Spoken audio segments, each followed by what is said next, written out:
You know, when we think about cybersecurity, our minds usually jump to building bigger, better walls, right? To keep the bad guys out. But here's the thing. What happens when they do get in? Because let's be real, it happens. And that's when the real fight starts. It's a race against the clock. So picture this.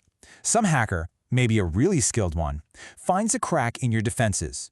They slip through, and now they're inside your network, just poking around. They're in. And from that second, the clock is officially ticking. Every moment they're in there, they're digging deeper, stealing your data, causing more and more damage. Suddenly, time is your biggest enemy. Okay, now this is where it gets, well, honestly, a little terrifying. Get this. Research shows that on average, it takes a company about 200 days just to realize a hacker's even in their system. 200 days. And then, once they finally spot them, it takes another 70 days to actually contain the breach and kick them out. I mean, can you imagine the head start that gives the attackers? It's huge. And that right there, that's the heart of the problem we're talking about today. The cybersecurity world has been struggling to shrink these huge, expensive delays. That 70-day window to contain the threat, we absolutely have to make that smaller. So, what was the old way of doing things? Well, for a long time, the industry basically relied on what I like to call the hero approach. The official term is incident response, or just IR. Think of it as the classic, totally manual way of handling a crisis. An alarm goes off and a team of experts rush in. Their first job is triage, figuring out which fire to put out first. Then they try to remediate it, which is just a fancy word for fixing the problem. But this hero approach has some pretty big flaws. It's super manual, and it all depends on a couple of key people, the heroes, who have all this knowledge and experience just stored in their heads. They operate on gut feel. And the problem with that, it just doesn't scale. You can't clone your best expert, right? So you end up with inconsistent responses every time. All right, so to fix this, the industry came up with a new game plan, a much more modern, systematic way to handle these incidents. And it's called SOAR. That's an acronym for Security, Orchestration, Automation, and Response. Now, the two words you really want to focus on there are orchestration and automation. The whole idea is to build a system, a process, that finally starts shrinking that containment time we were talking about. And when you put them side by side, the difference is just crystal clear. Old school IR, totally manual, relies on a few heroes. SOAR, it's all about automation, orchestration, and using standardized playbooks. The goal isn't just to fix the problem anymore, it's to fix it as fast as is humanly and, well, machinely possible. Okay, theory is great, but what does this actually look like in the real world? Let's walk through how a response with a SOAR platform works. It's actually a really slick process. First, some detection system sends up a flare, an alarm. The SOAR platform instantly grabs that alarm and automatically creates a case. It even pulls in a bunch of useful data right away.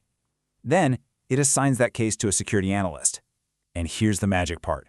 The analyst isn't left on their own. They're guided step by step by a dynamic playbook. And this is a total game changer. See, a dynamic playbook means the system can think on its feet. If the analyst finds X in step 1, the playbook might say, okay, go do Y next. But if they find A, it'll say, whoa, scratch that, go do B instead. The huge benefit here is that you don't have to be a 20-year veteran to be effective. It empowers the whole team, even junior analysts, to perform like pros. It makes everyone better. Now, this all sounds pretty amazing, right? But it does bring up a really important question. What's the difference between automation and orchestration? And where does the human analyst fit in? I mean, think about it. If speed is everything, why not just automate the whole shebang? Just take the human out of the equation completely. It's a really good question. And the answer really comes down to this. Cybersecurity is full of curveballs. You can only automate a response for a threat you already know about, one you've seen before. But what happens when you get hit with a black swan event, something totally unexpected and out of left field, or a first-of-a-kind attack that no one has ever seen? You can't automate a response to something you couldn't even imagine. And that's the key difference between automation and orchestration. Automation is for the knowns. It's like a script you run for a problem you've solved 1,000 times. But orchestration, that's for the unknowns. It's more of a semi-automated dance. The human analyst is the conductor, and the powerful security tools are the orchestra. The conductor isn't playing every instrument, but they're directing them all to create a response to this brand new, unfamiliar threat. So why all this focus on speed? Why does it matter so much? Well, it's definitely not just for bragging rights. When you're slow to respond to a breach, there are huge, real-world consequences. We're talking money and legal trouble. A perfect example of this is GDPR. That's the General Data Protection Regulation over in the EU. This law, and a bunch of others like it popping up globally, puts a really tight deadline on companies. If you get breached, you have to notify people whose data was stolen, and you have to do it fast. If you don't, the fines are absolutely massive. Just how massive are we talking? Well, the maximum fine can be up to 4% of a company's global annual revenue. 4%. For a big company, that could literally mean billions of dollars. It's a staggering amount of money.